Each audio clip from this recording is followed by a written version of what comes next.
Welcome to Ben's Experience. In this video, I will show you how to resize a photo or text in Canva. This is canva.com website, and first I will create a new design. Let's go with an Instagram post to get a square template. Now let's start with how to resize text in Canva. Let's add a new text.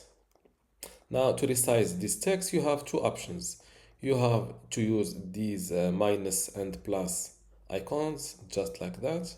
And for an easy way to resize text in Canva, I use these little circles on the corner. Just keep holding the ball and keep resizing the text. Now to resize a photo, let's first add a new photo.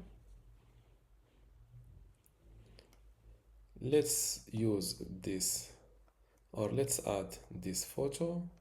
Now to resize a photo in Canva, before I continue this tutorial, I want to let you know that you can get access to my Canva Essentials online course today for free.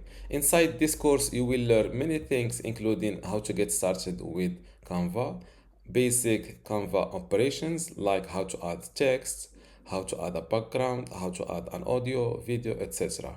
You will also learn how to edit and customize elements in Canva, also advanced text features like how to upload new fonts to Canva, how to rotate a text.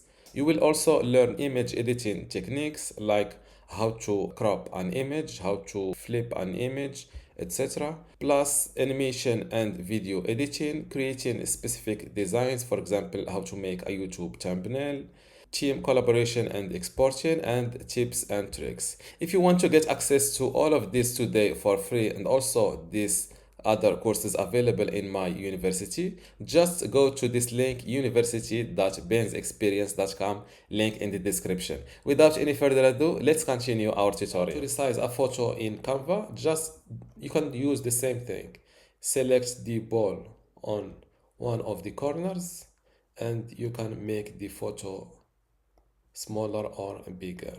Now to undo a resize action in Canva, just use this undo icon or click on Command Z on your keyboard or Control Z on PC for PCs, Command on Macs and Control for PCs. And this is how to resize in Canva. Don't forget to give this video a like and also subscribe. Thank you.